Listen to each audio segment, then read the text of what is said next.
table at Tactical Response and didn't tell James about it. What?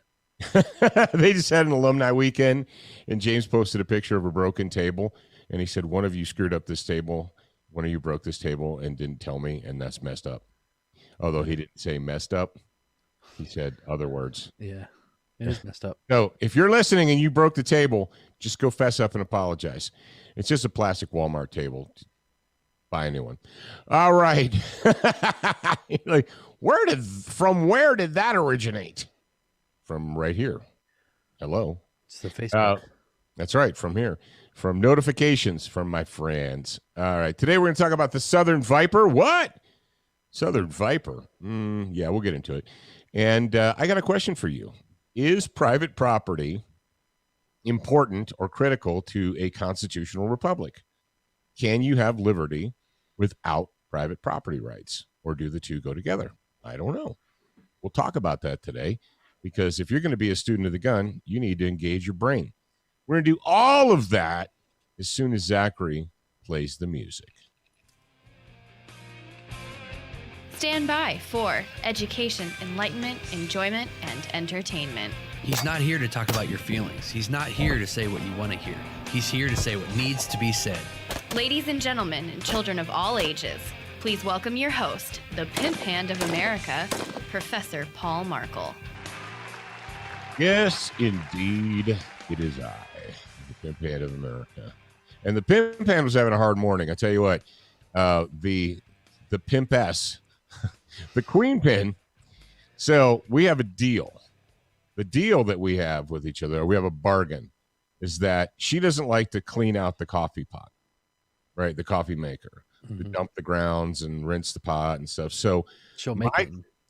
Yeah, my job is, before the evening arrives, is to clean out the coffee filter, get rid of like the old coffee grounds, rinse out the pot, and get it set up. And then her job before she goes to bed is to put the coffee in with the water in the back of it, so that when we wake up, all we have to do is hit the red button. It'll boop. Boom, and it'll be coffee. So this morning, Chigoki was whining, and he's like, I was like, so I rolled out of bed, and I put him out, and I walked over, and I hit the button, and I brought him back in, and I thought, okay, I need at least 30 minutes more sleep.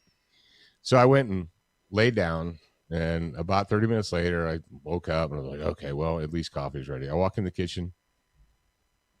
There's no coffee. The pot is hot, right? The empty pot's hot because somebody that I'm married to did not do her side of the equation. I did my side.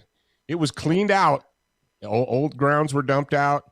The pot was rinsed.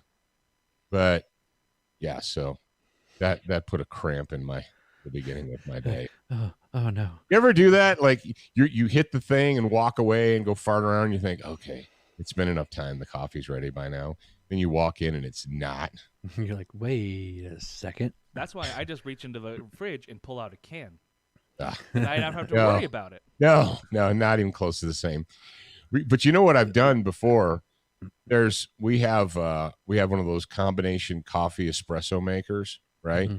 Yeah. So, and there's two identical buttons. One is for the coffee. You accidentally did the wrong button. I accidentally walked into the kitchen in a half awake fog, and I hit the button, and I walked out, and I come back. I'm like, what the mother? What? I hit the espresso button, and there was no coffee. Yeah, the espresso maker was not set up at all. So I was like, okay. That's funny. That. And what was even worse, you guys are like, how could it be worse? Here's how it could be worse. So I go to set the coffee maker up by myself like a peasant, and I go to the coffee decanter, the container that we keep the coffee in. And it's empty. Empty. That means there's no coffee left. So you're like, oh no. The ground coffee, the bags of ground coffee are downstairs in the basement in the pantry, right? Yeah. And I'm in the kitchen, not downstairs. And so I open up the freezer and I pull out a bag. There's a bag, a half finished or half full bag of murdered out, right? But it's beans. So you're over there with the hammer, like. So now I'm thinking, oh, I just want coffee. Now I'm grinding beans. See, the grinding beans thing is okay if you're already awake. Yeah, if you're You're expecting. already awake, you're up, and you're moving around. You're like, yeah, I don't mind grinding the beans. But when it's your first cup, you haven't. And so then I'm grinding beans, and I thought I should make sure that the grinder doesn't wake her up because she's still asleep. And then I was like, no, forget that. If she wakes up to the sound of the grinder, I'm gonna say that's your own daggum fault. Anyway, you're like, I don't want to talk about coffee. I want to talk about guns. All right, weirdos. Let people know about the Q&A at the end of the show. So if you're listening live right now, which you can, if you follow us on the socialist media, if you follow us on socialist media or Discord, or is Discord technically socialist media? I don't really know. Is it? I'll kick that question over to Ryan Barker because it might be anti-social media. I'll say it's not. I'll say it's more like a communication platform, like a Slack. There you go. There you go. Slack. Then if you're not part of the Discord, it's super easy. Everybody can join the public portion of the Discord. Go to studentofthegun.com/Discord. That's right. And join our anti-social media platform. That's what I'm going to do. I'm going to come up with an anti-social media platform. And it's called camping. It's called camping. All right. It's all the way over there. I put it out of reach. I'm going to have to go out of camera range. The coffee or the Viper? Oh, he's grabbing a snake. The Viper. The coffee's not out of reach. All right. So today's is the Southern Viper. Yes, this is actually one of my. This one. Go ahead. I'm ready, sorry. Set, go. Talked over.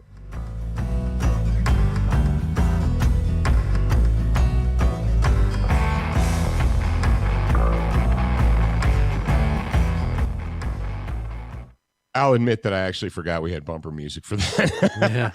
Yeah. So there's two guns that are actually my favorite Duracoat stories, and this is one of them. The other one is obviously the fire extinguisher gun. So many moons ago, I was living in Biloxi, Mississippi, and there are snakes there. And so there are good snakes and there are bad snakes. And one morning, went out on the porch, or my wife walked out onto the porch, and I hear her scream.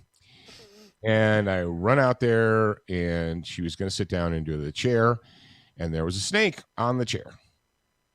So I was like, "Ooh, that's an interesting looking snake." So now the snake's on the porch. So I real quick grab a broom or a stick or something. Anyway, and I trapped it. Right, so it couldn't get away. Trapped this little tail. It was only about 3 or 4 feet long. And I grabbed my phone real quick. I took a couple pictures of it, and it turned out it was basically a very colorful. It was a white and brown and gray kind of, corn snake. Not actually a viper. But here's the term. Here's the thing. Southern corn snake does not sound exciting. You wouldn't buy a camouflage pattern called Southern corn snake. So at the time, I had just gotten this Sterling 9mm rifle, because it's not a pistol. It's a rifle. It has a 16-inch barrel, and it's a Sterling. And you mean like the British Sterling submachine guns? Yep. Uses the same magazines, the same operation, the same pistol grip, the same everything. Only this is a citizen legal version. And I had just recently received it, and I wanted to do something special with it. So I called Steve. I sent him an email, and I put the video in, or the pictures in there. I called him. I was like, "Hey, man, I want to do this deal. Can you do that?" And of course, Steve said, "I can do anything." And so I sent him the pictures of the snake, sent him the gun, and then a month or two later, the gun returned. And it was done up like this. It looks like it's got snake scales. It's got the color pattern of the snake. And So Steve liked it so much that they put that in the catalog. They actually made it an official camouflage pattern. So today, thanks to me, thanks to a student of the gun, you can go to the Duracoat catalog right now and you can order the Southern Viper camouflage finish. And actually, in the catalog is a picture of this gun. This gun is in the catalog. So that is the Southern Viper. What colors? That is a great question that you just asked me. What are those colors? And of course, you get a template pattern. You get the snake scale template pattern with that. So I'm looking at the product right now on DuracoatFireandFinishes.com. It's under contemporary camo kits. You pick the color Southern Viper. And yep, if you go there right now, all of the guns are ARs except that one. Yep, I'm looking at it right meow. Right meow. Right meow. Southern Viper. So you could it's super easy. You go to DuracoatFireandFinishes.com. There's a search bar in the top left on a desktop, and I'm sure it's on the top on mobile. Just click that and search Southern Viper. It'll come up for you. There you go. There you go. If you want that, if you think that pattern is cool, you can go right now and order it. And it all started with my wife screaming. And she would not sit in that from that moment forward to the time we left Biloxi, she would not sit in that chair on the porch. You're like, that's silly, Paul. Okay, but it's a thing. That's funny. I don't know if she sat in that chair since then. Just the memory of the snake, and it was just a corn snake, 3-4 foot corn snake. It wasn't going to hurt her. We had a good snake, bad snake policy down there in Mississippi. Good snake lives, bad snake dies. That's just the way it is. That's the way it is. Like I said, my deal with the copperheads, the deal that I made with them is I won't come into the woods and look for you to kill you. But if you come up onto my porch, deal's off.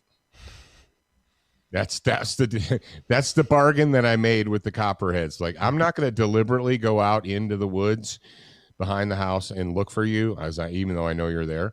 But if you come up onto the porch, you violated the treaty, and you don't get to live no more. Bam! You're like, what were you shooting them with? I'll tell you exactly what I was shooting them with. CCI 22 LR snake shot. Just you bop them in the head, man. Bam! Did you use the 22 410 over under? No. What was your go-to? That was the lever action. Don't you remember the lever action that was hanging in the kitchen on the hook? Oh yeah, that's right. Yeah. So many here we go back to many moons ago. Mm-hmm. So many moons ago, there was, I don't even know who the heck made them originally, but there were lever action 22s, the 22 lever actions that have the tubular magazines. These are totally tubular. The tubular magazines, they made these guns with smooth bores, not rifled, right? So that they specifically could be used with 22 LR shot. The shot shells. Winchester makes them. CCI makes them. Lots of people make them. They've been around for 50 years at least. And the story that I got was they made them specifically for Berlin. Berlin? Yeah, because the rat problem was so bad in Berlin during the Cold War that they made these things, shipped them in there, and they were using them as rat exterminators. And I'm like, well, okay, that's a cool story. Cool story, bro. Well, Century bought a Connex load of them, and I got one of them from Century. And so what I did down in Biloxi was I loaded that sucker up with CCI shot, snake shot, rat shot, whatever you want to call it. And that was the anti-snake gun. We actually had 2 anti-snake guns. We had a handgun, a revolver, and a. But the great thing about the lever action was it had an 18 or 20-inch barrel. It had a long barrel. So when you would shoot it, all the powder was burned up before it hit the muzzle. And obviously, because there wasn't a bullet escaping, it was just shot. It was super quiet. Like we had neighbors. We couldn't see our neighbors because they were on the other side of the woods and stuff. But when I would shoot a snake, the neighbors didn't hear it. I didn't even need ear pro or anything. It went like this and dead copperhead. And you should have known better. So there you go. Southern Viper. That is our snake stories for today. Did you look up? Were you looking up rats in Berlin or whatever when I was talking about that? No, I'm sending out a live notification to the emails people. Oh, okay. All right. So there you go. And if you would like to make a super cool pattern, if you say, "Ooh, I have a gun, and the gun I have would look awesome done up like that," well, go to Duracoat Firearm Finishes, or just click the link in the show notes and go directly to Duracoat University, and you can learn how to do it. There you go. All right, Duracoat, they are an American-owned company. They are family business. They're good people. And you know who else is a family-owned business, and they're made in the USA? Every one of our sponsors is, actually. Mm-hmm. Every one of our sponsors started out as a small, family-owned American business and then grew and hired people. And Crossbreed Holsters is absolutely no exception. Crossbreed Holsters is the ultimate American success story. A guy had an idea, and he went out into his garage, and he tinkered and succeeded and failed and succeeded, and came up with a design and committed all of his savings to making a company. And it became Crossbreed Holsters. A lot of you Johnny-come-lately type people might not know that, but Crossbreed Holster started out 12, 13 years ago in Mark's garage, and he had an idea, and he had a problem. He couldn't find a concealed carry holster that worked for him, and that was comfortable to wear all day long, all the time, that he could conceal, readily, deep conceal. So he said, I'm going to come up with my own idea, and he started working. And today, 20 other companies. See, there's the American success story, which is work hard, have an idea, invest in yourself, and take risks. That's the American success story. The Chinese success story is wait until somebody else does all the hard work and all the failing and the successes and puts in all the effort and then steal their idea and make a cheap knockoff. That's the Chinese success story. So you can either invest in a holster that is an American success story, or you can go to the competition and you can invest in a Chinese, we took someone else's product and idea and hard work and ripped it off and made a cheaper version. It's up to you. I, as an American, think you should support Crossbreed Holsters. And if you do, they're going to reward you by giving you a discount. All you have to do is type in the letters SOTG when you check out, and bam, you're going to get a discount on an American-made holster from an American family company. Or you could just go online and succumb to the marketing madness from the cheap Chinese ripoff companies. And you notice that I'm not saying the name of those scuzzbag, filthy, rotten, nasty thieves who ripped off Mark's idea. You notice I'm not saying that. Are you proud of me? Mm-hmm. If you want to know who those are, whom I'm talking about, just send me a message. I'll tell you. All right, Brownells, another started in his basement, and then moved from the basement to the spare room, to the garage, to a little tiny storefront in Montezuma, Iowa, and now they're they have 850,000 SKUs. They employ hundreds of people because great grandpa had an idea. And he invested and he worked and he, failed and succeeded and failed and succeeded. And now his great-grandchildren have a legacy. That's America. And you know what they didn't do?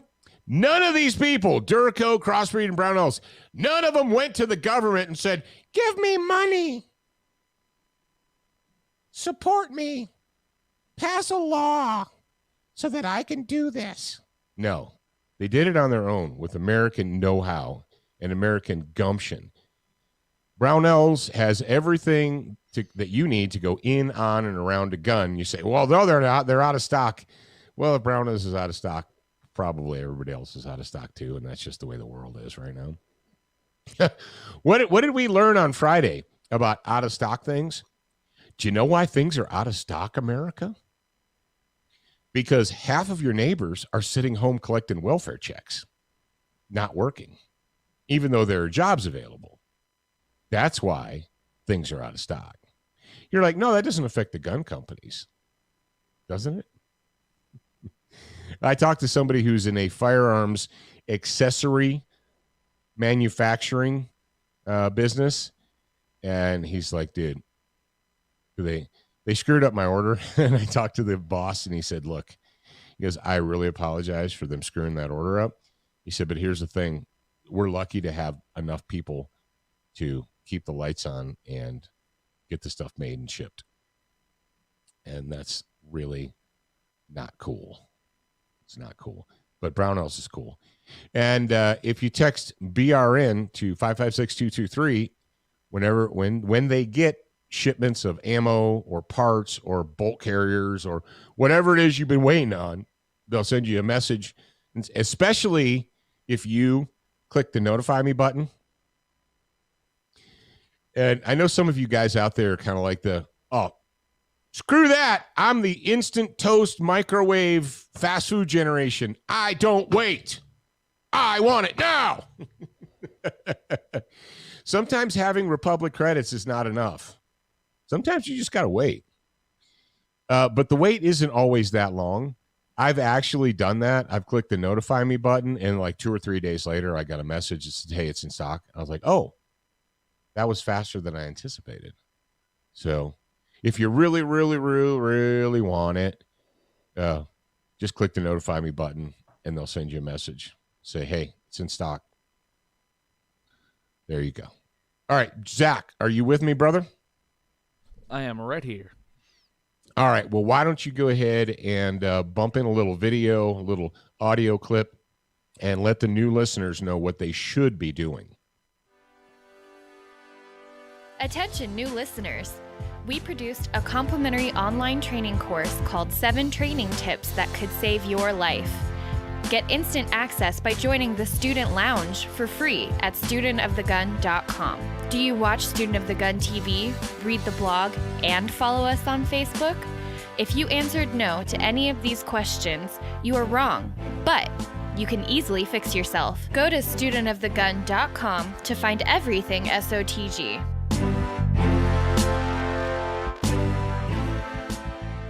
That's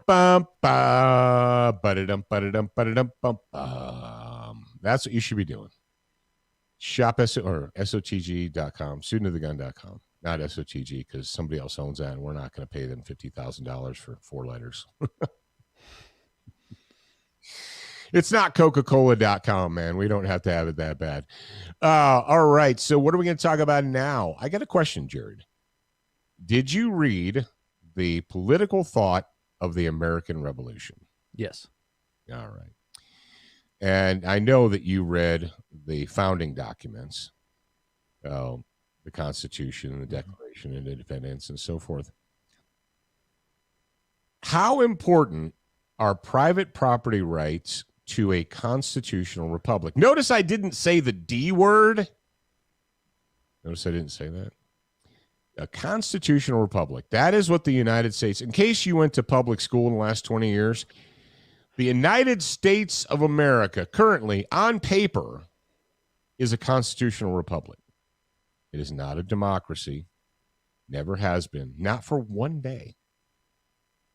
Not for one day. But you might want to let your local news media or the national news media, or maybe you might want to send a letter, a note to the guys at CNN and the Menstruation News Broadcasting Company and all the other ones and say, hey, just so you know, the United States of America, the country that is called the United States of America, has never, not for one single day, been a democracy. So the next time you say that, don't, because you sound like a retard.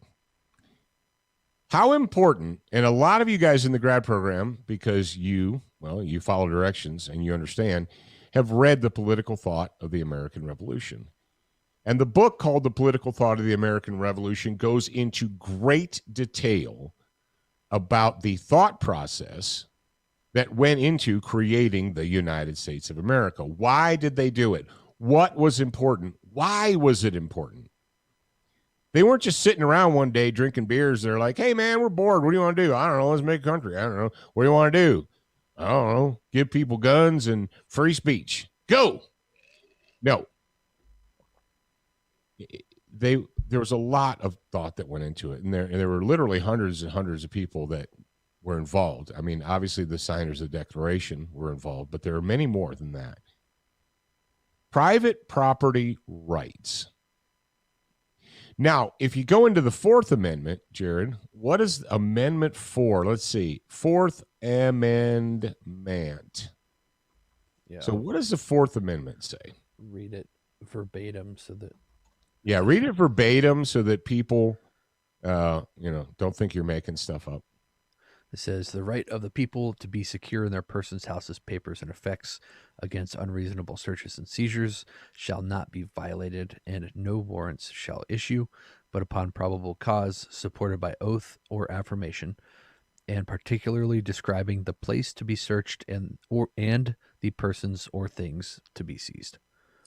The right of the people to be secure in their persons, their houses, papers, and effects against unreasonable searches and seizures shall not be violated. Now, we've talked about property rights, and we talked about how every supposed red flag law violates not just Amendment 2. We had our good friend, the doctor, come on, and when we were in Phoenix a couple of years ago, he said, actually, it's not just Amendment 2 that it violates. It violates the 4th, it violates the 14th, it violates the 2nd, I believe it violates the 6th. But ladies and gentlemen, private property rights are the cornerstone of liberty. Now, if you don't understand that, you didn't go to school, you weren't educated, you need to educate yourself, because you cannot have liberty without private property rights. Oh, you're sure you can, man. You know, the government can just, if the government feels that it's in the best interest of the people in general to do that, then okay, that's not liberty. If the government can arbitrarily decide that, well, if it's in the best interest of the masses to do this, then you individual people, you can no longer have that. No. The Bill of Rights, in addition to telling the government what it can't do, codifies individual liberty. Not the liberty of the masses in general, not the liberty or the freedom of the majority.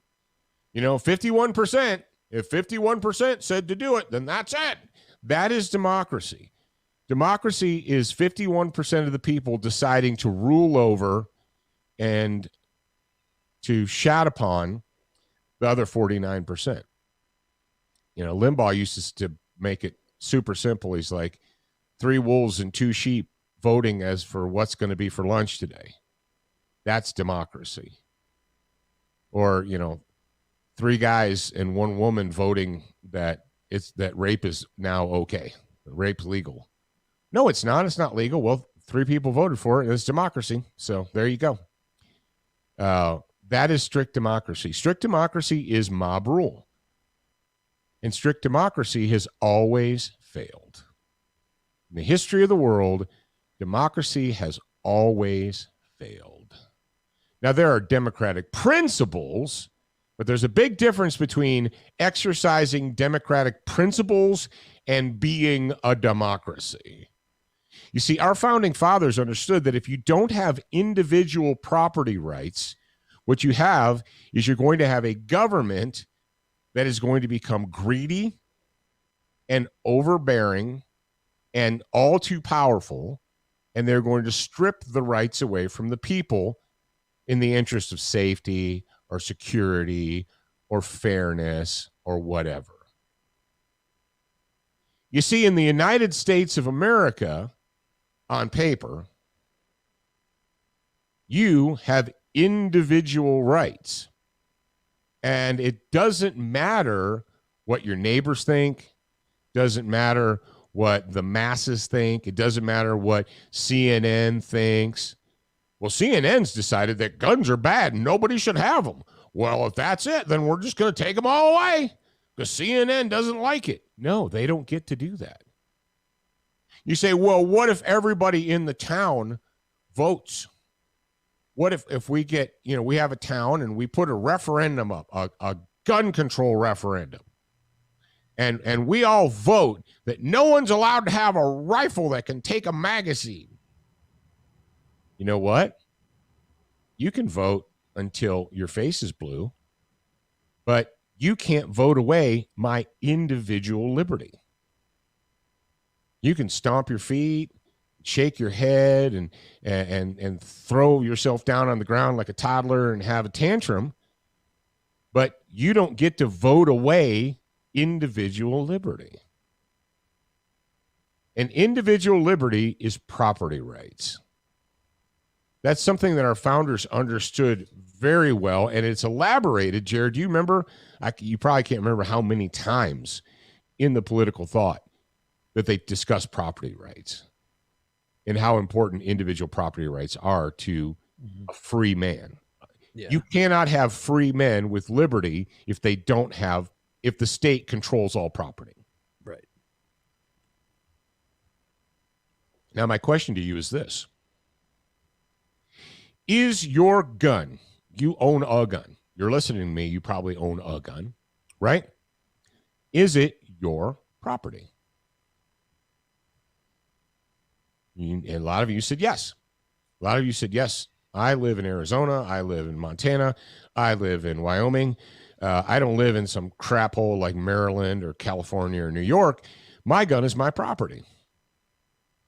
Okay. Recently, posted a photo on socialist media, and it is of the SA-58, which is a faithful reproduction of the original. It's a licensed reproduction of the original FNFAL,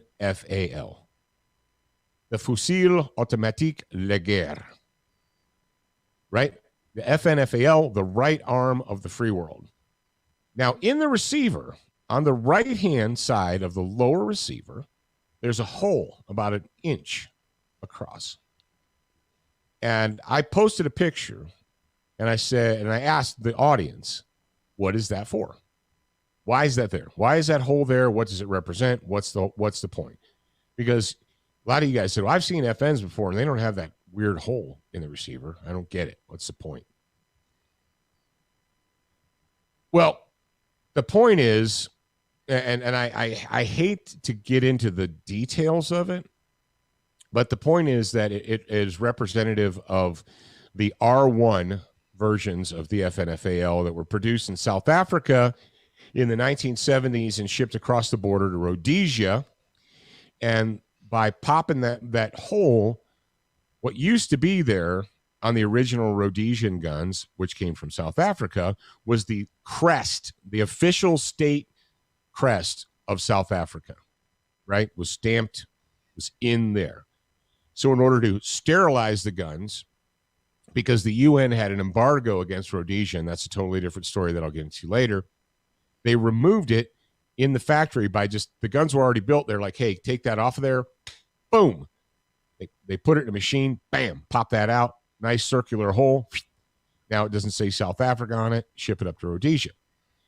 Now there's a reason I have that gun, and there's a lot of stuff coming up in the future. But I posted that picture and I asked people, and I got all kinds of answers. People said it was a cigar cutter, which is probably one of my favorites. And then a lot of people got it, and a lot of people didn't. And someone said that's what we need to be doing to our ARs. Right? Someone said that Americans need to be doing that to all of their ARs. Right? And then who chimed in? Johnny Douchebag chimed in. Johnny Douchebag chimed in and said, okay, but you need to know that it's a class 3 felony to alter or modify or remove any markings or serial number or anything on a firearm. Calm down, hippie. Calm down. Obliterate, or to alter or obliterate any serial number or official markings on a receiver. It's a felony. And you're telling people to do that, and they're all going to go to prison. Calm down, dude. Go get another bag of Cheetos. So I got to thinking. I thought, okay, let's say that if we looked up the AFT's regs, if we went into the official government records and we looked up the AFT's regs, and in the AFT's regs, it says, yeah, it is. And if we find out that you altered, changed, obliterated any markings on a firearm, that it's a felony, we're going to arrest you and charge you and throw you in jail. Hold on a second. Who owns that? What do you mean, Paul? Well, it could be a shotgun, could be a revolver, could be pistol, could be a rifle, could be whatever. It's a firearm, right? Yeah. Is it yours? Well, yeah, of course it's mine. I went to the store. I paid for it. I paid cash for it. And I filled out all the paperwork like a good little citizen that I am. And they said, okay, take your gun home. So now is it your property? Well, yeah, it's my property. I own it. Now, I got a question for you, Jared. If I went and bought a Harrington and Richardson shotgun, right? 20 gauge single shot, my favoriteest one ever. And I take it home and I put it in my closet, prop it up in the closet. And a burglar breaks into my house while I'm at work, right? Burglar breaks into my house and they take it while I'm gone. And I find out and I call the police, and they, through investigation, realize that it was the crackhead down the street that was breaking into people's houses. Can they charge the crackhead with a crime for stealing that firearm from me? Can they, and will they? Help me out here. Will they? No. Oh, they won't? Okay. All right. Absolutely not. All right. You're being that guy. And everyone in the audience is screaming at their phones and like, yes, it's a freaking theft. And the theft of a firearm is a felony. Mm-hmm. No matter what it is, even if it's an H&R single shot 20 gauge, it's still a felony, right? It's a felony because they stole my property, right? It's my property. Then why can't I, if it's my property, why can't I get a Dremel tool and polish the freaking serial number off? Do I own it or don't I own it? Whoa, no, you're not allowed. AFT.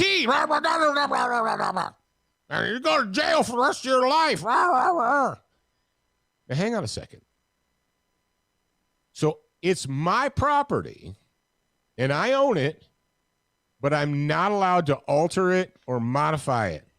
No, you're not allowed. But my question to you kids is this. Is it actually your property? I bought a TV. The TV pissed me off. I took a sledgehammer and I smashed the TV into small pieces and I scattered it in the landfill. Am I allowed to do that? Well, yeah, of course it is. It's stupid, but stupid of you to do that. But yeah, it's your property. You can do whatever you want with it. You can take your TV and smash it into little tiny pieces with a sledgehammer. It's yours. Because it's your property. You paid for it. You own it, right? Yeah. So is the gun yours or is it on loan? And people say, oh, hang on a second, Paul. Hang on a second. Hang on a second. The Cheeto eaters are like squirming around in their beanbag chairs right now. And they just got powder all over their laps and stuff. So they're like, oh, no. You can't. See, you have that serial number has to be there so that if you go to transfer it, then they know. Okay. You can't transfer it without a serial number. It's illegal. What if I never want to transfer it? What if it's my property? And I'm never going to transfer it. But no, you don't understand. The people in Washington, D.C. said you have to. And you're not allowed to change or alter or modify or paint over or cover that magic number. So who's the gun belong to? Is it just on loan to me from the state? Have they decided to be kind and benevolent and allow me to own it for now? You're like, oh, come on, Paul. You're just splitting hairs. What's the big deal? Derp, derp, derp, derp. Hey, ladies and gentlemen, let me go ahead and hip you to something. Firearms didn't always have to have magic numbers on them. What? Yeah, firearms didn't always have to have magic numbers on them. Matter of fact, the original firearms made in the United States, they didn't have magic numbers. Well, how could people buy them and own them if they didn't have a 9-digit number on them? I don't understand. You're speaking crazy talk. You can't buy a gun if it doesn't have a magic number inscribed in the side of it. Why? We did it for 100 years, 150 years, almost 200 years, and everything was fine. Well, I don't understand. You mean we actually had liberty in this country where you could buy an object and pay for it and it became your property and you could do anything you wanted with your property? A lot of you guys, you might think, oh, Paul's splitting hairs. Jared, how do you lose individual property rights? Overnight? That's a good question. Do you Generally, no. The way that it's done is a little bit at a time. It's called conditioning, ladies and gentlemen. It's called conditioning. They convince you that just a little bit of regulation is okay. A little bit of regulation is good for you. As a matter of fact, if you allow us to put just a little bit of regulation in, that it'll make everyone safer. And everyone will be more secure. And it's for the good of the community as a whole for you to allow us to just a little bit of regulation. But you see, ladies and gentlemen, there's no such thing as enough when it comes to the state and regulations. It's just a little bit, and then a little bit more, and then a little bit more, and a little bit more, and a little bit more. And now you are drowning in regulations. Now you're at the point where you don't even know what the hell's legal and what's not. And they're trying to push it even farther. Just a couple months ago, was it been 2 months yet, Jared? We had Alex Bosco on, and he went into the AFT's proposed regulations and their point system and their scoring system. They're going to issue a scorecard to your guns and let you know based upon the score whether or not you're allowed to have it. Does it have a this or a that or the other, or is it plastic or is it aluminum, or is it long, is it short, is it heavy, is it light? What? Yeah, back in 1934, most people didn't own machine guns. Most people didn't own suppressors or silencers. Most people didn't own short-barreled shotguns or rifles. So most people didn't care. Because that's not going to affect me. It's just going to affect some other people. And it's because it doesn't affect me, I'm not going to get upset. It's not affecting me right now, this second. So I don't care. See, that's the government loves to play on the selfishness and the laziness of the people. Well, it doesn't affect me right now, this second, so I don't care. The current issue of the Federal Register documents is 1,033 pages from July 23rd. So there's good luck reading all that. 1,033 pages of regulations today. Today. And they want to add more. It says we're on page, let me scroll on the bottom, 39,079 of the Federal Register, 38,925. Yeah, so I don't know how long it is, but basically, you're wrong if we say you're wrong. That's kind of the position we're in right now. If we accuse you of being wrong and we say you're wrong, and that's it. Ladies and gentlemen, that's a lot of things, but here's what it's not. It's not liberty. It's not individual rights. It's not property rights in a constitutional republic. If you didn't learn, or your kids don't know, that private property rights are the absolute cornerstone of liberty, that you cannot have liberty without private property rights. And you see, that's why we have this incremental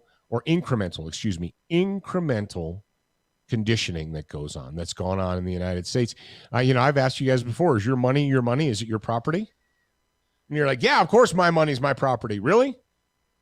Who actually sticks their hand in your paycheck first before you even see it? Oh, yeah. When someone else, as actually several someone else's, put their hand into your paycheck before you get it,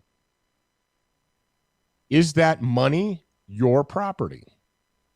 Or is it actually the property of the state and they're just allowing you to have some of it? You say, well, that's just the way the world is, and that's the way it is. Blah, blah, blah, blah, blah. That's not the way the world has been. That's not the way the country has been. The way the world is because what? Well, it's not affecting me right now, this second, so I don't care. They came for the gypsies. I don't care. I'm not a gypsy. They came for the trade unionists. I don't care. I'm not a trade unionist. They came for the gays and the Jews, and I don't care. I don't care. Not me. I'm not a Jew. I don't care if they take them all away, put them on trains. Eventually, here's the thing, America.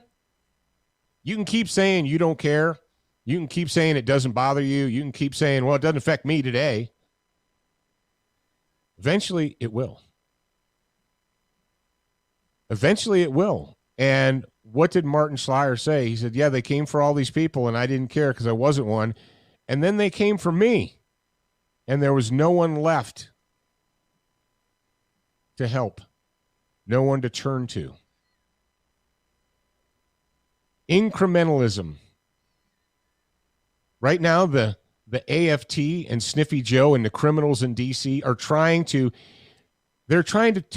put more regulation onto the thousands and thousands of regulations that are already there. They're going to put more on it in the name of safety and crime prevention and security for the community. There's been 866,500 documents since 1994. You know it's a lie. I know it's a lie. And I guess the question I have for you is, are you going to be ruled by lies and liars? Is private property instrumental and critical for a constitutional republic? And can you have liberty if you don't have private property rights? You ask that question for yourself, brothers and sisters. So there you go. All right. Cat in the Hat. Did we have any questions, boys? I do not believe so. I don't see any here. Let me check the Discord. Nope. No questions on mine. All right. Cat in the Hat and That Be That Buster Rhyme. We're going to be back on Wednesday. We're going to talk about Neighborhood Watch Program. Really? You want to do that, Paul? Trust me, I do. And Brownell supports the FPC. How do they support the FPC? Well, grad program people know, but the general public may not. So we're going to deal with it. Until that time, until we are together again. Oh, Jared, stop what I'm doing, and because I'm about to ruin the image and the style that you're used to. Did we send out the public PFT camping training camp email today? Yes, by the time this goes live, yes. All right. So, hippies, if you would like to do something positive and productive, you could join us for the Patriot Fire Team training camp here in September. You should have an email in your box. If you're like, I don't subscribe to your emails because I don't like emails. All right, well, all right, cool. But for the rest of you, go check your box and check the box, and we hope to see many, many, many, many of you here in September. All right. Until then, remember, you're a beginner once. You're a student for life. We appreciate your reviews. If you haven't left a review or updated yours recently, head on over to Facebook, iTunes, Stitcher, iHeartRadio, or your favorite podcast player to voice your opinion. Don't forget to join us at the Student Lounge, a place for like-minded individuals to learn, connect, and support each other. No chicanery will be tolerated. Remember to check studentofthegun.com daily for new, free content and giveaways. Watch, listen, read, shop, and connect at studentofthegun.com. Are you a social butterfly? Connect with us on Instagram, Facebook, and Twitter for new content each and every day at Student of the Gun. Watch Student of the Gun TV and videos from our trusted partners on Roku, Apple TV, Amazon Fire TV, Chromecast, and even AirPlay. Go to studentofthegun.com for direct links, and remember, you're a beginner once, a student for life.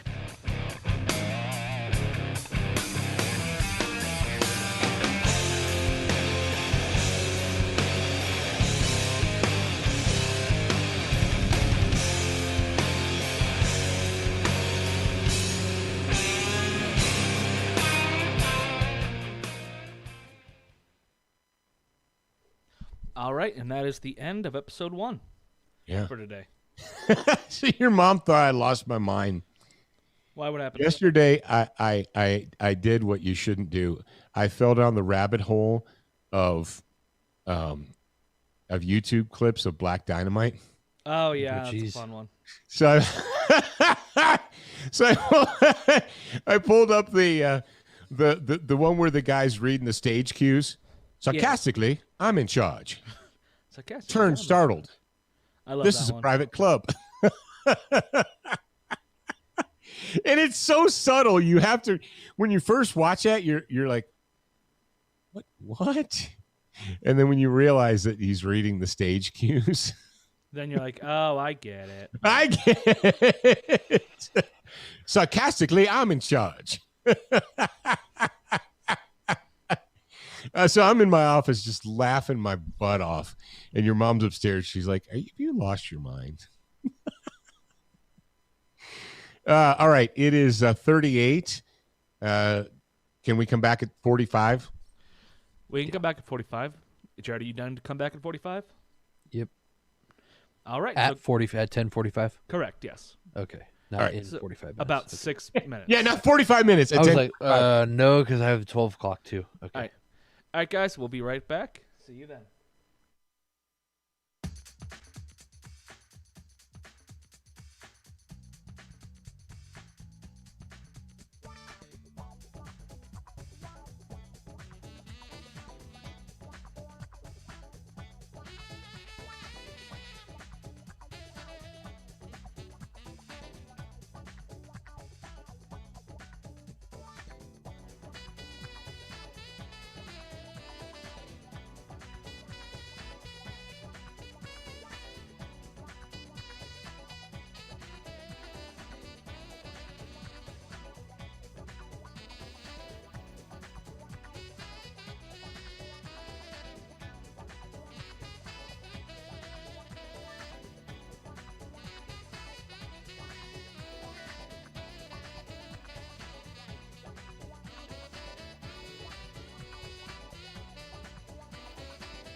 So Yes. We are back. we're back, and during the break there, I just had a talk with the woman, and she About the says coffee. she never made that deal. Yeah, She never agreed to that Did part. you pull out the piece of paper and say, "Look, there's your signature"? She does that all the time. She's It's like, a I don't moral- remember ever saying that. It's a moral agreement, not a written contract. And I told her she was a rat fink for using the last of the ground coffee. She's like, I didn't do it on purpose. I said, all right. I said, that's okay, because I already busted you out to the whole world. She's like, you suck. Oh, yes. I already busted you out to the whole world. The whole That's right. widest The world. whole world now knows.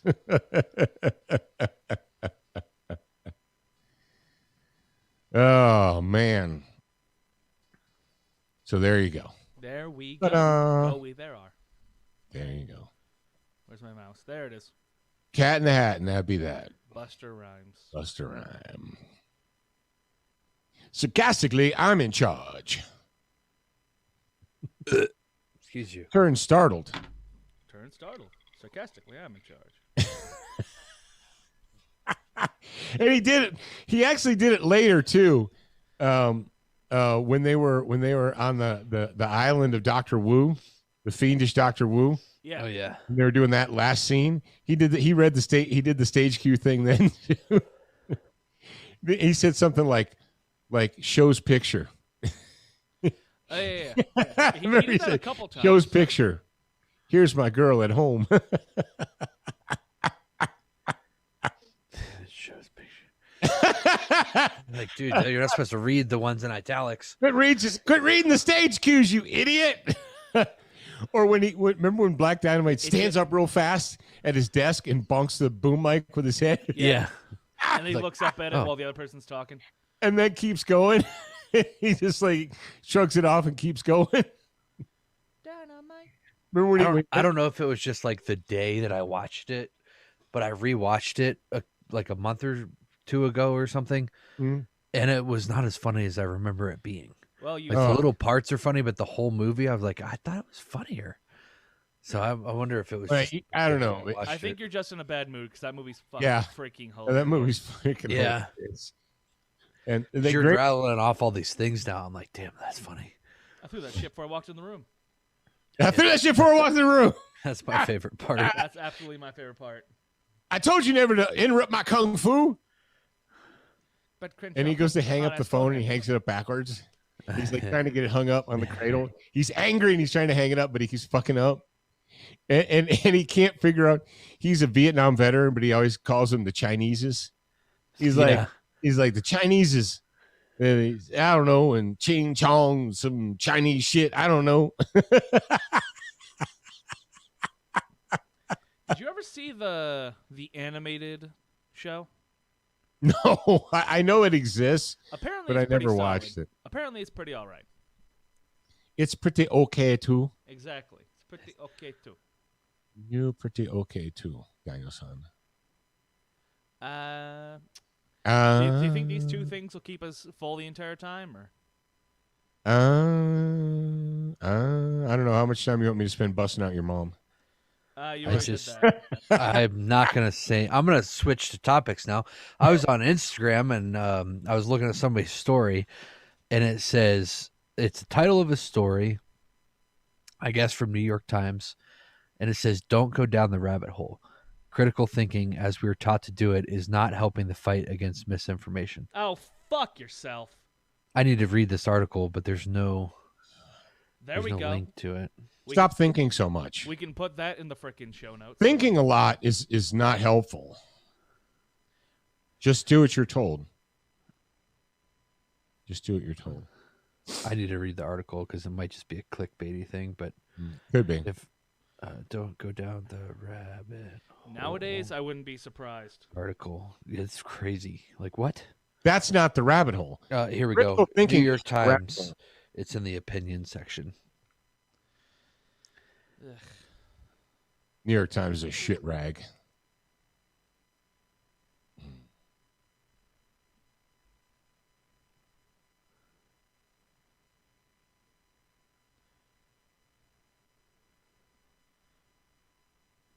I tell I you think what, we should, what? Jared, you read We should that. cut all homeless in half. Yes, Jared, while you read that and verify that it is exactly what it seems, or if it is exactly what it seems, let's start the show. And if it is what it seems, we'll throw it in after the homeroom. How's that sound? That's a We'll good we'll idea. talk about this on the grad program because it's more of a deep story. It seems, All right. and I need time to read it because it's pretty long. All right, so Yeah, We I'll need to actually read that one. today just might be a short episode then. All right. What? It's not. It's not. I'm saying we only have two topics. Do you know, Dad? Hello. Have we met? Yes. Okay, Have we met? I have a 12 o'clock. Potato. If we could be done by 11:45, that's 50 minutes. Oh, That'll be fine, right? All right. But we can't finish until we start. All right, Dad, go ahead and start us off in 3, 2. All right, ladies and gentlemen, as promised, here's a Wednesday episode. Told you it was going to happen. You didn't believe me. Why? People didn't you listening believe me? live are like, "What? When's what? So Didn't you confused." believe me? So, if you Hi, Mary. don't know this already, we live stream these shows on Wednesdays and Fridays at 9 o'clock a.m. Mountain Time.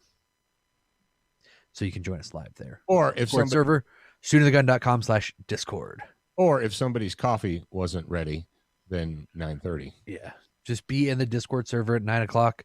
If we're not there, then Just wait longer. just wait longer. If I'm not there, just wait longer. One thing that I really like about the Discord server is people jump in there and talk to each other, and so it's a community of like-minded individuals. It doesn't rely on us being there. It's community run. Ryan Barker and I think a couple other people help him, but Ryan Barker does most of the management of the Discord server. So it's community run. What you can't violate the community standards because they are your standards, or something like that. Yeah, but if you act like a dork, then they'll just kick you out. Oh, I actually That was- don't know how that works. That's a that good was question. actually Ace Ventura. That was a reference from Ace Ventura earlier. If I'm not there, just wait longer. Yep. We should play the music and officially start the show. That's what we should do. That's a good idea. Yeah, let's do that. Stand by for education, enlightenment, enjoyment, and entertainment. He's not here to talk about your feelings. He's not here to say what you want to hear. He's here to say what needs to be said. Ladies and gentlemen, and children of all ages, please welcome your host, the pimp hand of America, Professor Paul Markle. Yes, indeed. It is I. It is I. The Pimp Hand of America. You didn't know that this is what you're going to get, but this is what you're getting, and you're welcome. So there you go. Oh, man. Today we're going to talk about, we got Brownell's Bullet Points today. We got some good news from Pete Brownell today. And we also have a Student of the Gun homeroom for you guys. We're going to talk about camping. Good stuff. Hey, could you, while I'm yakety, could you pull that quote from Pete Brownell from the Friday show and drop it in there so that we can tell people? So we have this live thing going here, and if you're watching live and you want to ask a question, go ahead and throw it into the comments, and the boys will try to diligently monitor that. The problem or the issue or the conundrum that we have when we are live, especially on the Fascist Book, is when you're live on Fascist Book, it only allows the last 4 comments to appear. Actually, I figured out a way around that. Oh, you figured out a way around that. You're smarter than the average bear. Yeah, if you open it up in like a different kind of display, because like there's 3 different ways to watch a video on Facebook, or like 4 actually maybe, where you can just watch it on the feed, and then you can open it up in a different window, and that'll put it in its own little player. Or you can click on it, and then it'll open up where the chat's on the side. And if it's chat's on the side, then you can see all the comments. So you can help Dad with that. Is that like boys on the side? Okay, I was Holy 95% cow. listening. What am I helping Hey. him with? I have a question. Go ahead. This is separate from what I just talked about, what I just asked you, Zach. But this question is for Dad. All right. Would you like to take Gun Talk Radio for 500, Dad? Sure, I'll take Gun Talk Radio for 500. Go All right, ahead. Gun Talk Radio for 500. How many years ago Did you guest host Gun Talk Radio? I'm going to say, what is 7 years, Alex? Ooh, you were close. 2015, so that's 6 years. Oh, I was what- just I was pulling up the notes from Friday, and in the radio notes archive is the Gun Talk Radio notes from 10/18/2015. Wow. I know. I pulled it up. as a holy cow! It's been The that one long. we did in the Glass Case of Motion studios. Yep. Because I actually drove over to Louisiana and did the other one. I did the one when Tom had laryngitis. Yeah.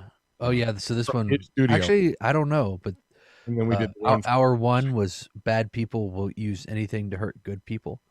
Hour 2 was Mike Deddy interview. Hour 3 was why do gun people need to talk about politics? ? Oh, yeah. I think that was the one we did in the Glass Case of Emotion studio. Yeah.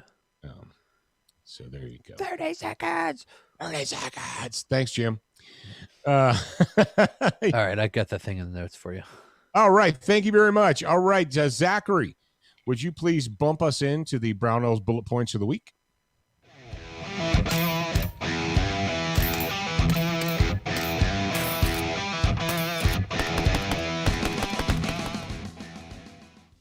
Bing, bang, boom. All right. As we talked to you when we told you, we let you know about 2 weeks ago, leading up to the 4th of July weekend, Brownells put out a 1 week long challenge to you. And they said they would donate 2% of the sales of all of their approved made in America products. And if you bought in that 1 week time frame, which overlapped the 4th of July, if you bought a made in America product, they would donate up to 2% of the sales, or 2% of the sales up to $200,000 to the Firearms Policy Coalition. And they did that. And the total amount that they just donated to the Firearms Policy Coalition is $150,000. Yep. That's a lot. So we got a quote from Pete Brownell, the chairman of Brownells. He says, I want to thank everyone who bought American to help save the Second Amendment. We all benefit from the great work of the Firearms Policy Coalition. So there you go. That is a follow-up to that original story. So we talked about it, and I thought, well, it'd be a good idea. We talked about this on Friday. We talked to our grad program people about it. But in case you weren't there for the grad program on Friday, that's it. Oh, new products. I've heard good things about these, but I don't know from personal experience. So there's a company called Shield Arms, and they make aftermarket magazines for Glock 43s and 48s. And they're bonus capacity magazines. I have heard that they're good, but I don't have any personal experience with them. One of the main reasons I don't have any personal experience with them is because every time I've seen one for sale, it's been out of stock. Yeah. That's one of the reasons. So I've got a G48, don't I, Jaron? Yes, I do. It's the one that I wear all the time and the one I'm always talking about. You're like, yak, yak, yak, you and your G48. Shut up about it. Oh, should I buy this? I'm going to add it to the cart. All right. I just added it to the cart. Well, see, the problem nowadays is we used to play the add to cart game because you wait a couple of days and they send you a discount code or whatever. But nowadays, if you wait a couple of days, it's poof. If you add to cart now, then you go back and it says out of stock. Suck it. God. Oh, you were waiting for a discount code? Guess what? This email's to let you know it's out of stock. Yeah, this email is to let you know that we canceled your order. It's like, oh man. Oh, come on, man. I mean, come on, man. The thing and stuff and junk. Oh man, I tell you what, I love new gun projects. I just do. I love new gun projects. And one of the latest things that I've been teasing you guys, and I know I'm teasing you, but deal with it. You didn't complain when your girlfriend did that, or maybe you did. I don't know. What? The FAL, the Fusil Automatique de Guerre, or light automatic rifle, which is funny that FN called that model the light automatic rifle. Yeah. As compared to what? It's like, whoa. Well, in 1958, compared to a BAR, that was a light automatic rifle, or compared to a Garand, it was a light automatic rifle. They've had plastic on it, not hardwood. But no, that one of the interesting things to me is how FN came out. They came with the FNFAL, and then numerous countries. Germany, all right, Belgium is where FN is. Fabrique Nationale is in Belgium. We all get that, right? Well, and of course, there's an FN USA, which is in South Carolina, but they don't make the FALs. Germany made one called the STG 58, the Sturmgewehr 58. Then the British decided they wanted to license one, but being British, they're like, well, we're going to do this, but we're going to change a few things. We're going to add imperial units because, of course, the Belgian one is metric. Well, then the Brits are like, no, we're going to do inches. Why? So they did. So now you have this whole FN magazine thing. Is it metric or is it imperial? Is it English? Is it inches? I don't know. So if you've got a true FN, an FAL, it's metric. The R1 made in South Africa was metric. The L1A1 made in Great Britain was English, inches. The C1 made in Canada is inches. You're like, I'm confused already. Stop it. I know. But see, I like that. I dig that stuff. I'm super geeked out about it. And what's interesting to me is, as a young man, I used to read about and study about all of this stuff. I can't even imagine the number of articles I read growing up in Soldier of Fortune magazine and others similar to that, about the R1, about the FNFAL, about the R1, about the right arm of the free world. I remember reading articles about how the guys, the various, before we called them military contractors, we called them mercenaries, in Africa, getting shipments of the then brand new AR-15s with the triangle handguards, and how excited they were to talk about them and have them and write about them. And they're like, wow. Can you imagine that, being excited about? I can't imagine that, because I get really excited about the original triangle handguard AR-15. Oh, but ladies and gentlemen, if you want a project, if you got a project, you have wants, needs, whatever, just go check out our buddies at Brownells. They're good people. They've got all kinds of good stuff for you guys. So check those guys out. Moving on. Let's move on. And if you added one of the Shield magazines to your cart, let me know how long it stayed there. Duracoat. Why? Because life's too short to have an ugly gun. That's right. Duracoat. Life is too short to have an ugly gun. They're the no ugly guns, people. Yeah, if you missed the Monday show, that was one of my favorites out of all the stuff that's been done. Out of all the Duracoat projects that have been done on firearms that you own, that's one of my favorites. Southern Viper. It's like we embedded ourselves into the Duracoat catalog. We weaseled our way into there. The slightly darker black. If you need black, you need slightly darker black. And you can get that directly from Duracoat Firearm Finishes. Just check them out. SWAT Fuel, if you need an extra kick in your butt, sometimes you do, go to SWATfuel.com, get the 9mm plus P.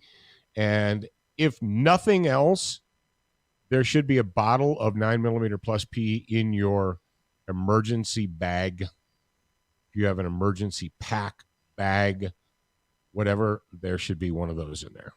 Because let me tell you what, brother, if you're all like, end of the world, Teowaki, the end of the world as we know it, or caca hits the fan or whatever, if you're all like, I'm going to bug out or bug in or whatever, you're going to have some difficult days ahead of you.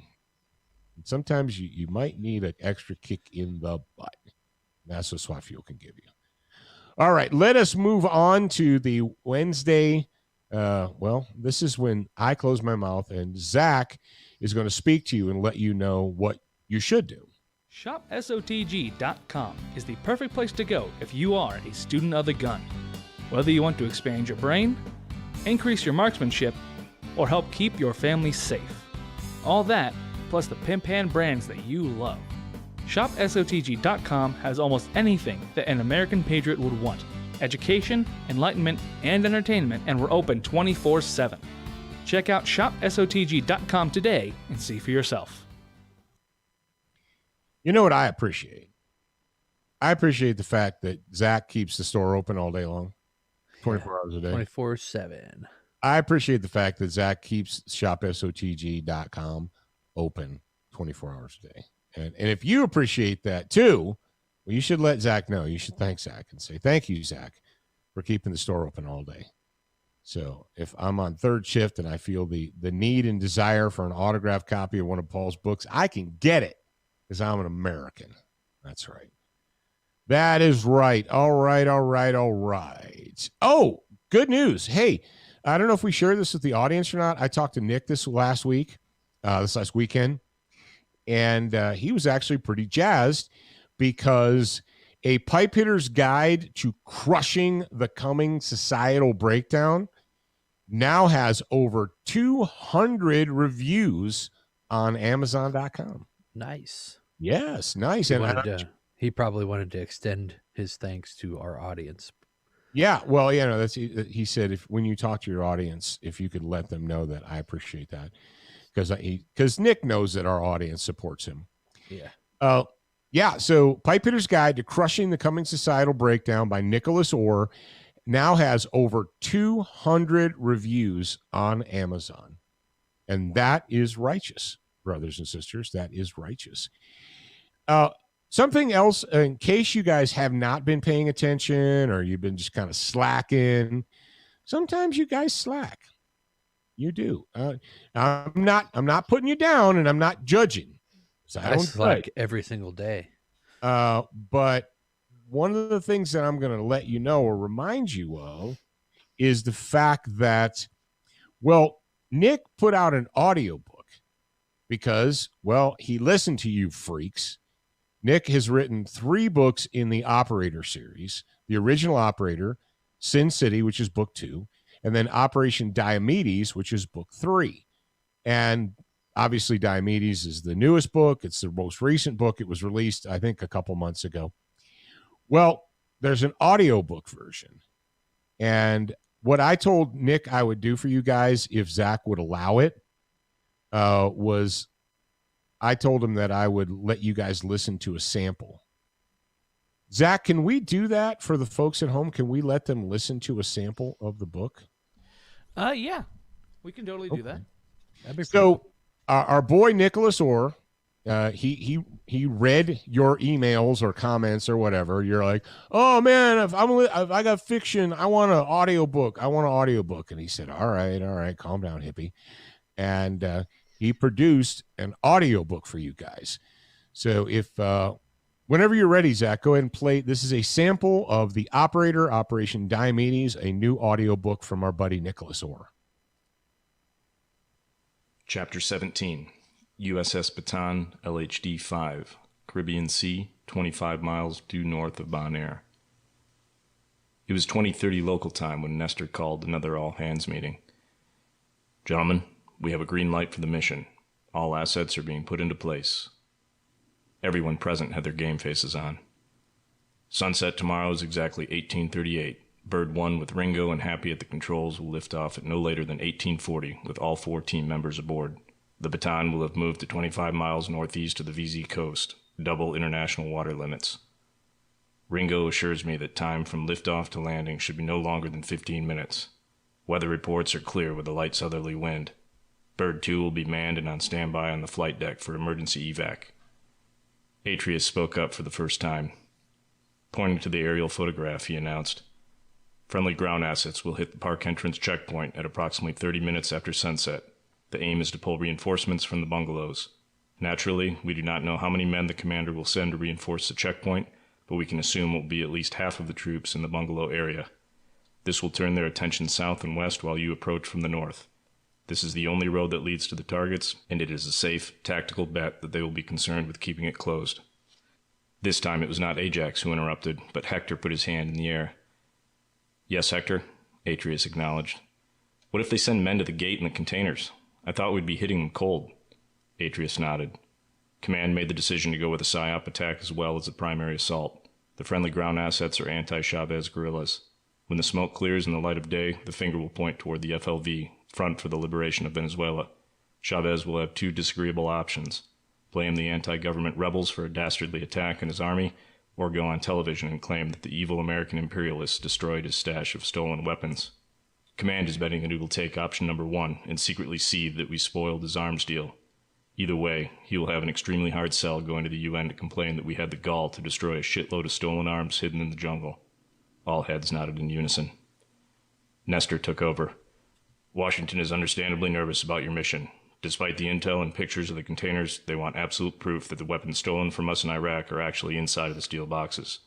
We don't need to see inside every single one of them, but I want hard target proof from at least 3 containers.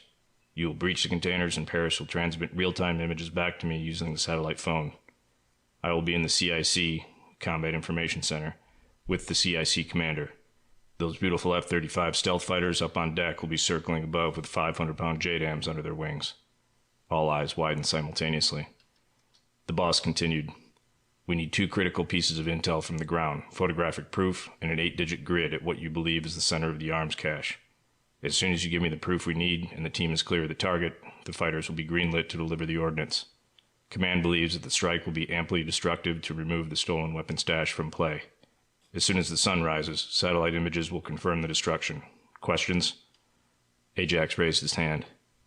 "Yeah, what's a safe distance from a JDAM blast?" The team laughed nervously. "Just make sure you're 1,000 meters away before you call in the heat," Nestor said and smiled. You're like, oh, I want more. Okay, you want more? From our buddy Nicholas Orr. You can get Operation Diomedes Book 3 as an audiobook on Audible, if you have Audible on your phone, which a lot of you do. If you got Audible, you can go and just look up either Operation Diomedes or Nicholas Orr. And, of course, if you have an Amazon account, you can get an audiobook on Amazon. Is there Jared, is there a third way to get audiobooks? Back? Is there a third way? There's Audible, obviously, which is the big one, and there's Amazon.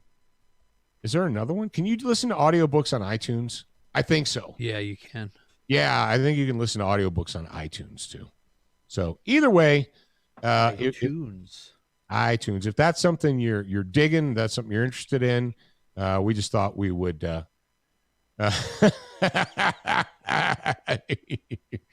Yeah. There was a swear in there. Shame on you. Shame on you. Oh, in the book. Yeah, in the book. Yeah. In the book, he said. He said a swear in the book. So there you go. If you're looking for summer reading or summer listening or whatever, support our buddy Nicholas Orr. And thank you to everybody who left reviews of his book, of the Pipe Hitter's Guide. That's a pretty righteous thing. 200 reviews of that book. So, all right, let us move on. We're going to move on to the Student of the Gun Homeroom, brought to you by Crossbreed Holsters.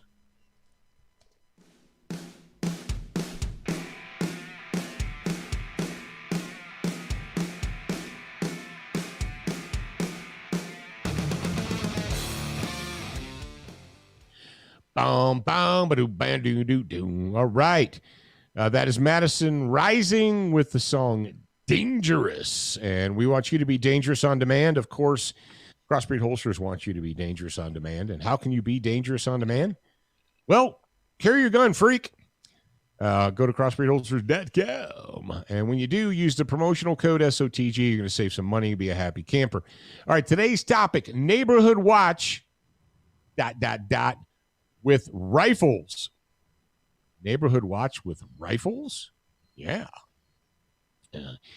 Yeah, if you are an American, and I'm assuming most of you are Americans, not everyone is. If you're not American, then, you're just sitting back eating popcorn, watching what's going on. The Neighborhood Watch program has been around for about 50 years, at least 40. I know it's been at least 40 because when I was a kid in Detroit, there was a Neighborhood Watch program, and my dad was a volunteer with it. And I haven't lived in Detroit for 40 years. So there you go. And so if it was a thing then, it probably was a thing before. I don't really care about the actual history. I just know about the concept. The concept is actually a valid concept. It's essentially community members taking care of problems in their community. But Black Dynamite, I sell drugs in the community. I know you do, Chocolate Giddy Up, but the Neighborhood Watch guys are going to be on the lookout for you. Back in the olden days, and we've talked about this a little bit, but back in the olden days, the local law enforcement coordinated the Neighborhood Watch program. And they would give the volunteers radios. Now, I believe, if memory serves, they at some point, they were using Citizens Band radios. They were using CB radios in their cars. But I also remember my dad showing me the big, rectangular black radio that the police department had given them. And they always went out in at least twos, right? When you did your Neighborhood Watch thing, there was always at least two of you. And you always had a radio. You say, why don't they just use their phone? Because they didn't have cell phones in 1979, dummy. That's why. That's why they didn't use their cell phone. Because it was 1979. But they still could have. Come on. But they had, they were admonished to basically walk around, drive around, whatever, at night. And if you see something, say something. Call on the radio. Say who you are and where you are, and we'll send a unit. We'll send a car to investigate. And that's great. Except, what happens? See, that was great in 1978 when they could legitimately expect a police car to show up in 5 minutes.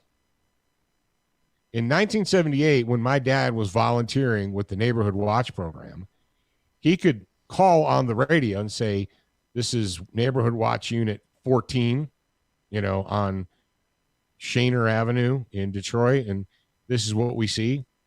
And they could legitimately expect within 5 minutes a patrol car would be there. Can we say the same thing today?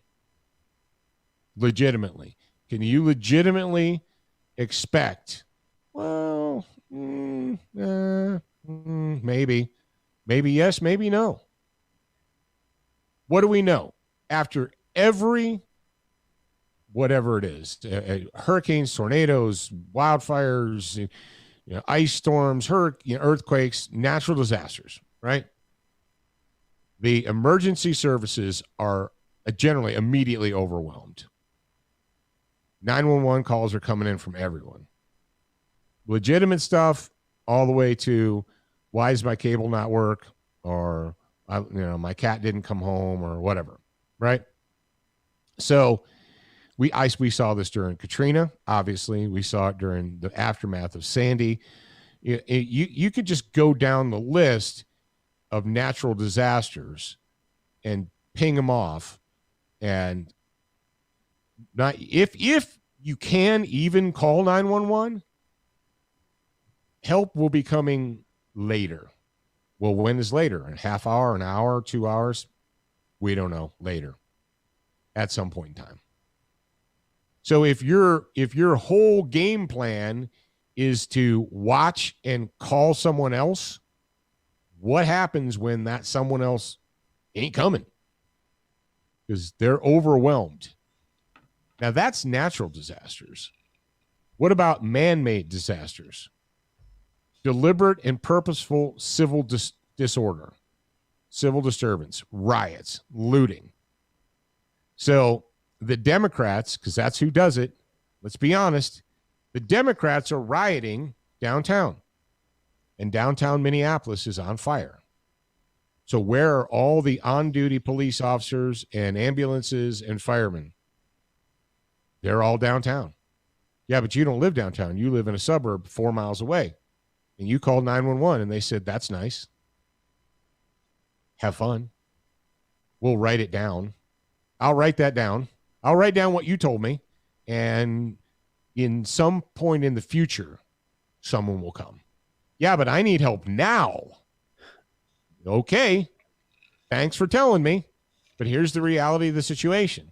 We don't have 100,000 uniformed police officers, and you are in the queue, and there's 87 calls ahead of yours. So figure it out, Jack. Well, that's not right. I pay taxes. And they should be here right now. Yeah, coulda, shoulda, woulda, but that ain't going to happen, Jack. And maybe, just maybe, you live in a wonderful Democrat-controlled area like Baltimore, where the mayor orders the police chief to order his men, and women too, I guess, to stand back and give the people room to destroy. Now, this wasn't just in Baltimore. We've seen it in every major Democrat-controlled city where there have been riots.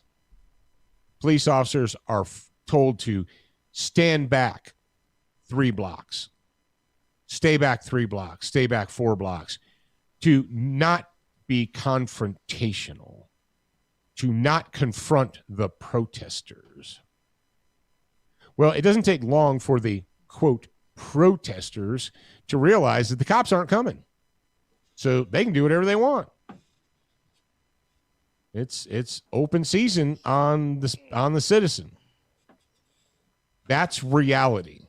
Now, if you say that doesn't make you feel good, it makes you feel queasy or bad, or that actual fact makes you feel uncomfortable, well, that's just too damn bad because it's real.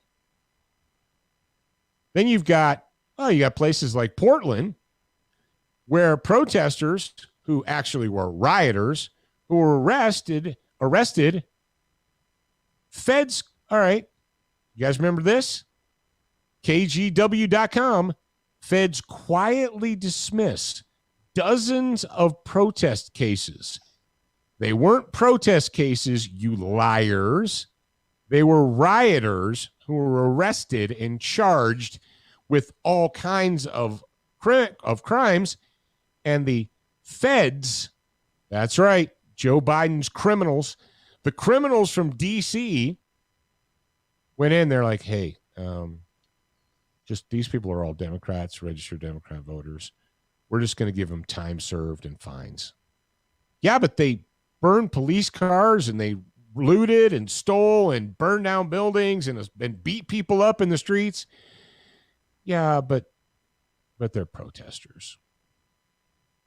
What? Yeah. So where does that leave you? Where does all of this reality leave you, the citizen, the community member? Well, it leaves you with a choice. You can either get with your neighbors and like-minded individuals and organize, or you can just decide to let the winds blow you in whatever direction they want to blow you into. And, If Buddha wants to provide you with a cop, then Buddha will provide, and if Buddha doesn't, then you're just gonna be raped, beaten, robbed, have your house burned down, whatever. The great thing about the United States of America today, there's a lot of crappy things about America today, but the great thing about America today is you still have the opportunity to make a choice. You still today can decide whether you and your community, your neighborhood, your friends, people who live next door to you across the street, whether you are going to just submit to criminals or you're going to fight back and protect your families. You have that choice to make. You say, okay, great, Paul, that's great. I know I should be doing something, but what? I'm glad you asked. Jared, our audience members just said, okay, I know, Paul, that I should be doing something. But what? Where do I start? That's actually an easy question. Now you can start with reading this article on studentofthegun.com that's called Neighborhood Watch with Rifles, Patriot Fire Team. There's a link to 3 different books in there. Get those books, read them. But the most obvious thing you can do is join the Patriot Fire Team training camp that we have coming up. That's on shop.sotg.com, and I should probably put a link to it inside of this article as well. Well, that would be good. That would be good. So your marching orders are go read this article. Everything else will be in the article, links out to the books and the class and everything. But the article is completely free. You don't have to pay anything to read it. So go to studentofthegun.com or open the show notes and click the link. That's right. Unlike the New York Times, we're not going to charge you to read our articles. Our articles. Not yet, anyway. Not yet.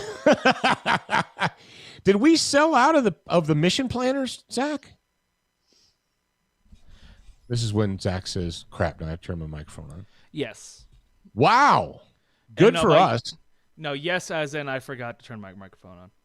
Oh, okay. No, but it seems that I forgot to update that one. Oh, which is why I usually make transfers, but I've been frazzled. Okay, well, unfrazzle yourself. But the training is listed there.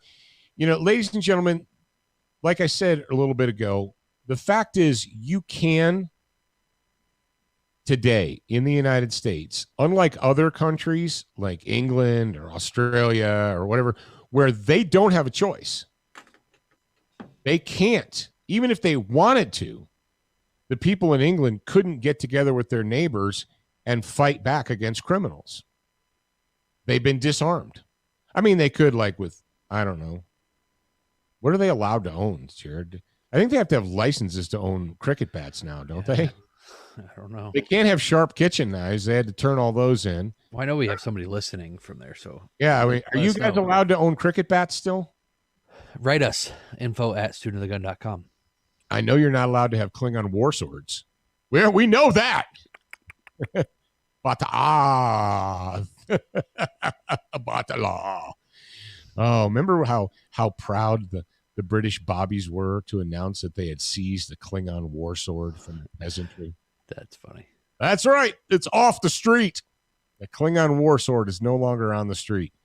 Whew. Thank you for keeping me safe. But in the United States of America, you can sit around, wring your hands, and complain, or you can do something positive and proactive. You can read, you can educate yourself, you can organize your community members and your neighbors, and you can bring your happy butt right out here to Wyoming. And if you're not happy, you will be afterwards. That's right. If your butt's not happy right now, currently, after you leave Wyoming, your butt will be happy. You bring your happy butt out and you say, all right, well, what are we going to do, man? Well, the course includes land navigation, map and compass reading, team tactics and patrolling, fieldcraft and outdoor survival, communication and signaling, night operations, leadership traits and principles, live fire rifle and handgun training, and much more. All of the details, all the deets, if that's what you like, all the details are in the product listing.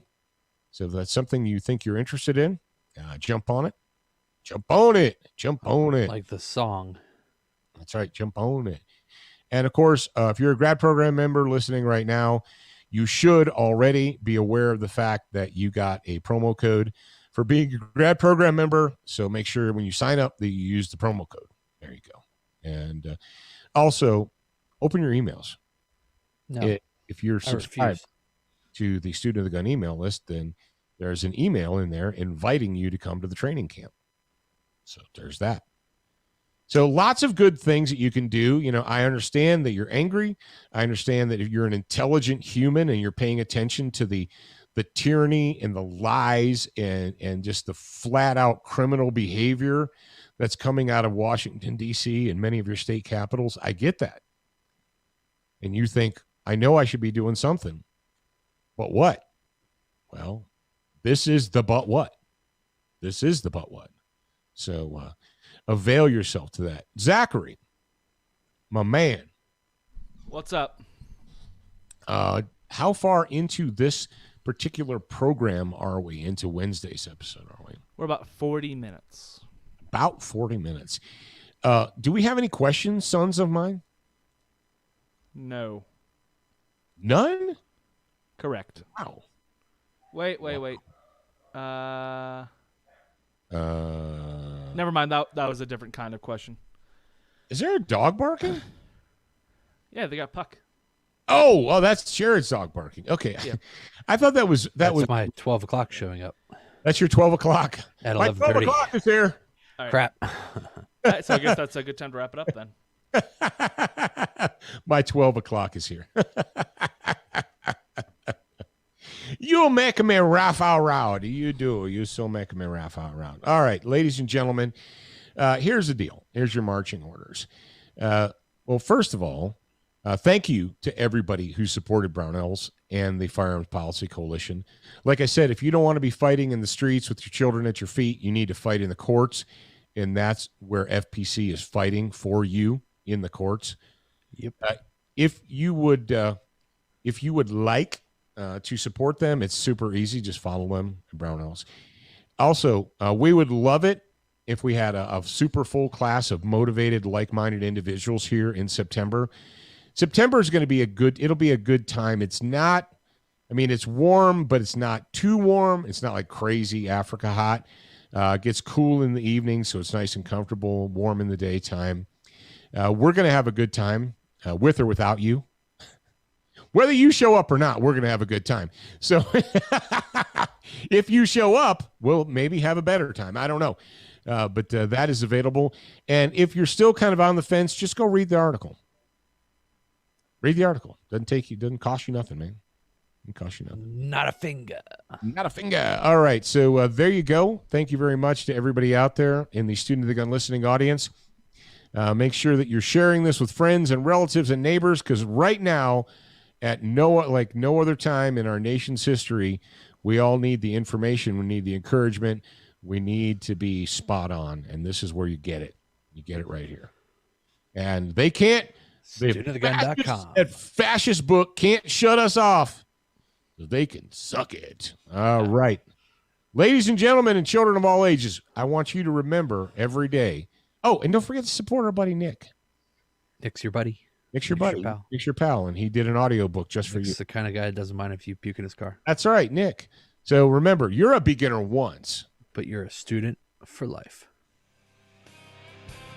We appreciate your reviews. If you haven't left a review or updated yours recently, head on over to Facebook, iTunes, Stitcher, iHeartRadio, or your favorite podcast player to voice your opinion. Don't forget to join us at the Student Lounge, a place for like-minded individuals to learn, connect, and support each other. No chicanery will be tolerated. Remember to check studentofthegun.com daily for new, free content and giveaways. Watch, listen, read, shop, and connect at studentofthegun.com. Are you a social butterfly?